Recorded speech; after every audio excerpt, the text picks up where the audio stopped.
રામદેવ કહું લે સતી સાંભળો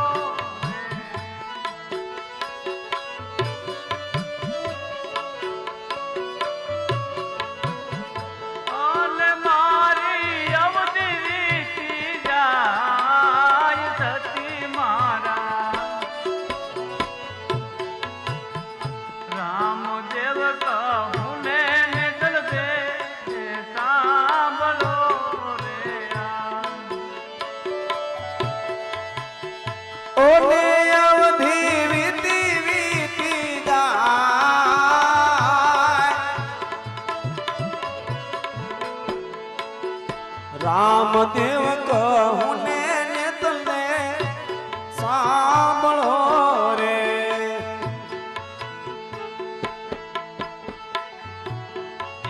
આજ ને તલ રે કહે ને સ્વામી મારા સાંભળો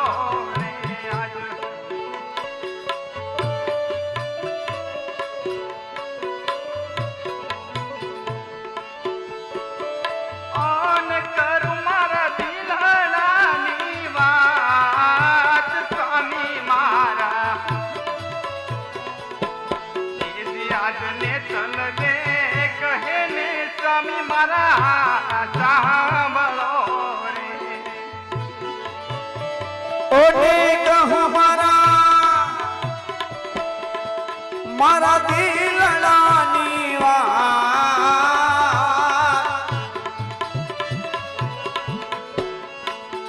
નેતલ દે કહે ને સ્વામી મારા સાંભળો રે એવા છોડીને હાલા રે અમને એકલા રે હા મારા ના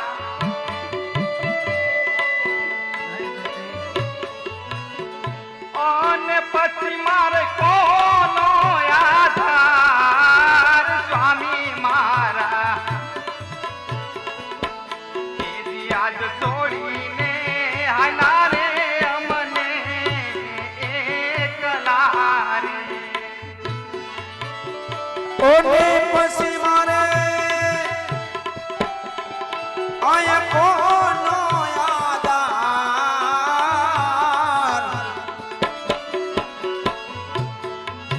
આજ છોડીને હાલા રે અમને એકલા રે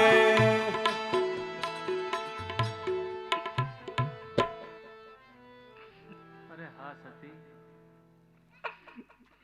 રામા અવતાર ની અંદર જ્યારે અયોધ્યામાં હું રાજગાદી માથે બેઠો હતો યાદ કરો સતી ત્યારે તમે મને પણ છોડી ધરતીમાં સમાઈ ગયા હતા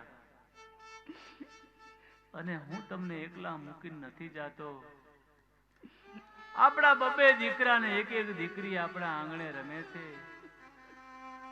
એને રૂડા સંસ્કારથી નો ઉછેર કરજો માતા પિતાની સેવા કરજો જ્યારે તમારી અવધિ પૃથ્વી લોક ઉપર પૂરી થશે ત્યારે નેતલ દે હું તમને પણ વૈકુંઠ પાછા બોલાવી લઈશ મને રાજી ખુશીથી સજા હા મારા ના તમારા ગયા પછી આપણા આવનાર બાળકનું શું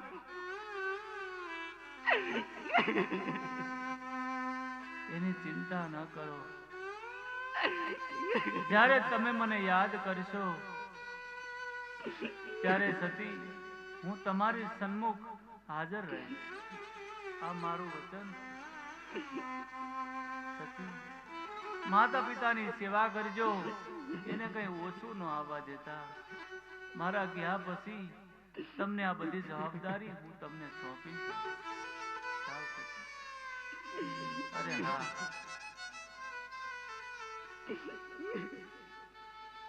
આ રાજ મારા ભાઈ વિરમદેવને સોંપી અને હું સમાધિ તરફ આગળ વધું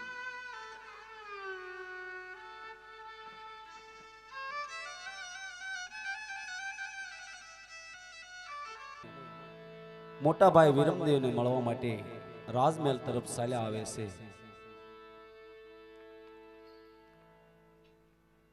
હા વીરા, મારી સમાધિનો સમય નજીક આવતો જાય છે.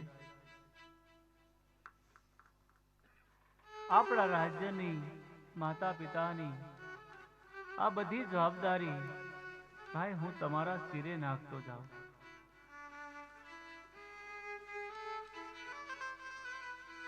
હા વિરમદેવ, અરે હા ભાઈ રામદેવ. જેમ આપણું મારવાડનું રાજ ચાલતું, જેવી મારવાડની રૈયત સુખી હતી, એવી ને એવી એ રૈયતને સુખી રાખજો. બહુ સારું વીરા. આખી મારવાડનું ધ્યાન રાખજો. અને વીરા, જ્યારે તમે મને યાદ કરશો ત્યારે તમારી સમ્મુખ હું હાજર રહીશ. બહુ સારું. ચાલો વીરા, હવે મારે સમાધિ લેવાનો સમય થઈ ગયો. આમ રામદેવજી બાપા મોટા ભાઈ વિરમદેવને મળી અને સગા સંબંધીઓને લઈ રામા સરોવરની પાળ ઉપર ધીરે ધીરે ચાલ્યા જાય છે.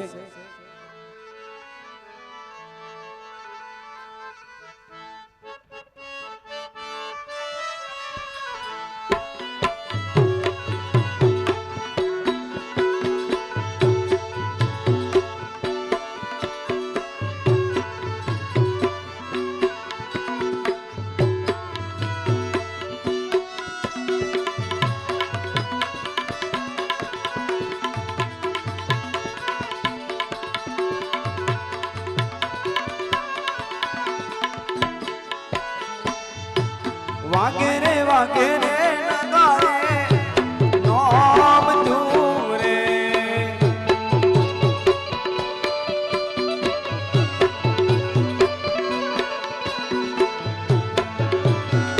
ઓઢે વાગે ઢોલ ને શરણાય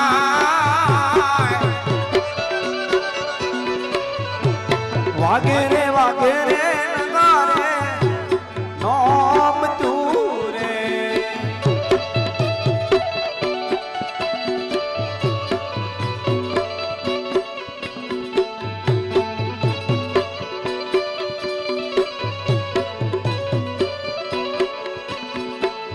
આવી રીતે રામદેવજી બાપા અને સગા સંબંધીઓ રામા સરોવરની પાળ ઉપર આવ્યા છે. ત્યારે રામદેવજી બાપા સમાધિનો ખાડો ગાળવાનું કહેવા લાગ્યા છે. પણ રામદેવજી બાપા શું કહેવા લાગ્યા છે? હા તુવરા શાખાના રાજપૂતો, આ મારી સમાધિનું સ્થળ છે. તમે અહીંયા ખાડો ગાળો.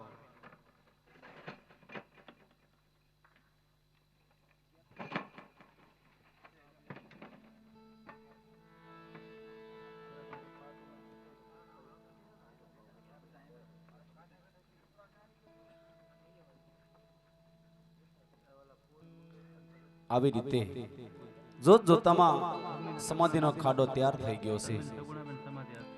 ત્યારે અજમલ રાજા જ્યારે દ્વારકા ગયા ત્યારે રતન કટોરો, વીર ગેડીઓ આ 4 વસ્તુ તેમને આપી હતી. અજમલ રાજા આ 4 વસ્તુ સમાધિના ખાડામાં મેકવાનું કહે છે. પણ અજમલ રાજા શું કહેવા લાગ્યા છે? અરે હા પિતાજી,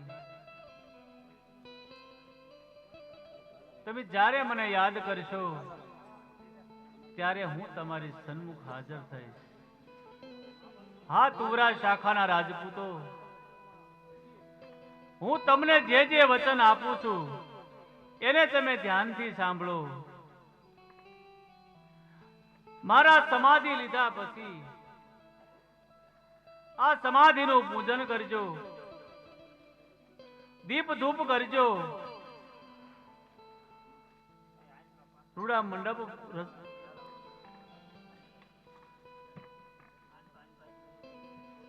રૂડા ભજન કરજો, રૂડા પાઠ ઉત્સવ કરજો. હા તુવરા શાખાના રાજપૂતો, મારા ગયા પછી વૈકુંઠમાંથી વિષ્ણુ આવે, બ્રહ્મા આવે કે સદાશિવ ભોળોનાથ આવે, તમને કોઈ પણ જાતનો ભ્રમ થાય તમને કોઈ ભ્રમણા જગાવે તો ક્યારેય મારી આ સમાધિનો પડદો ન ખોલતા. સાંભળો બીજી વાત. મારા વચને અને નેક ટેકથી રહેશો તો હું તુરા કુળની અંદર દર ત્રીજી પેઢીએ જન્મ ધારણ કરીશ. તમારા બધાય ધાર્યા કામ હું પૂરા કરીશ. બહુ સારું. ફરીવાર સાંભળજો તુરા શાખાના રાજપૂતો, મારા ગયા પછી આ સમાધિનું પૂજન કરજો, રૂડા મંડપ મેળા કરજો, પાઠ ઉત્સવ કરજો, ધર્મ નીતિથી ચાલજો, આખા મારવાડનું કલ્યાણ થશે. એક વાતનું ખાસ ધ્યાન રાખજો. હજુ પણ કહેતો જાઉં છું કે જો તમે મને અંતરના ભાવથી ભજશો, મારા વચનનું પાલન કરશો, તો દર ત્રીજી પેઢીએ હું તુરા શાખાના રાજપૂતને ઘેરે જન્મ ધારણ કરીશ. બહુ સારું. આવી રીતે જય. હા સગુણાબેન, તમે મારી સમાધિની વિધિ કરો.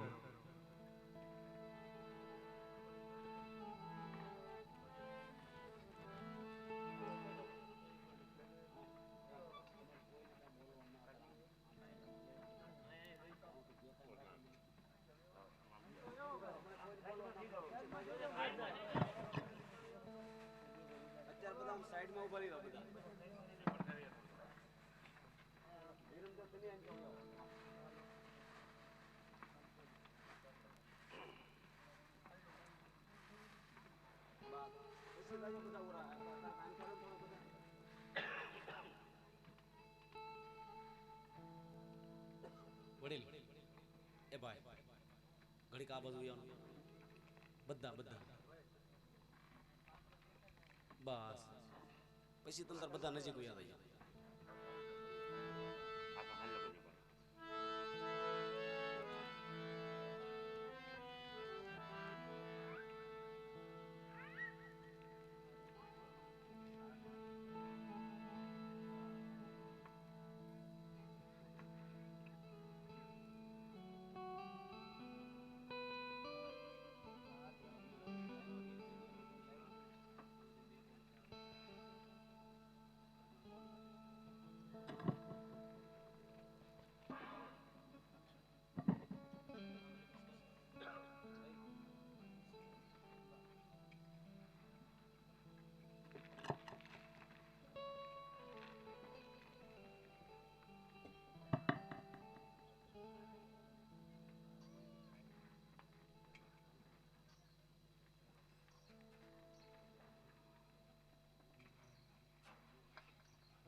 આવી રીતે સગુણા બેને રામદેવજી બાપાની સમાધિની વિધિ કરી છે. અજમલ દાદા જ્યારે દ્વારકા ગયા હતા ત્યારે રતન કટોરો વીર ગેડિયો આ 4 વસ્તુ આપી હતી. એ 4 વસ્તુ આજ રામદેવજી બાપાની સમાધિના ખાડાની અંદર મૂકી છે. અને રામદેવજી બાપા તુરા કુળના રાજપૂતોને શું કહેવા લાગ્યા છે? બોલો લખધણીનો જય! બોલો લખધણીનો જય! બોલો લખધણીનો જય! બોલો લખધણીનો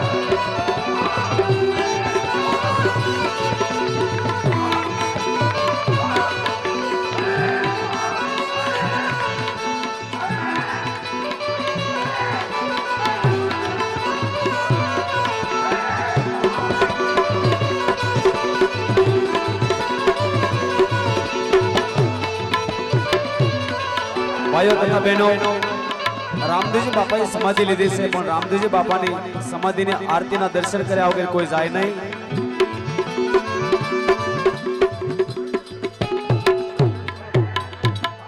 તિથિ આવી 11 ને ગુરુવાર, ઓ ધીરે તિથિ આવી 11 ને ગુરુવાર, 11 ગુરુવાર યુગતા પરમાઓજે.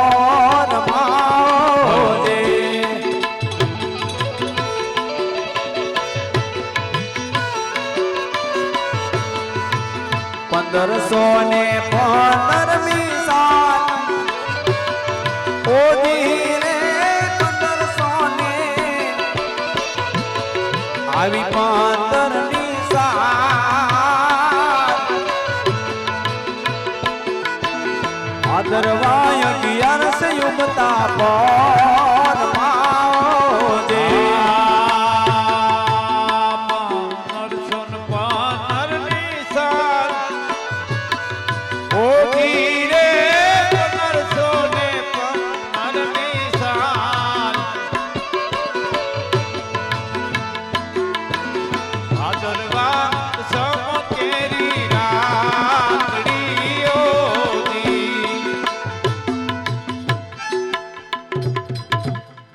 આવી રીતે રામદેવજી બાપાની સમાધિની વિધિની પરિપૂર્ણ થાય છે.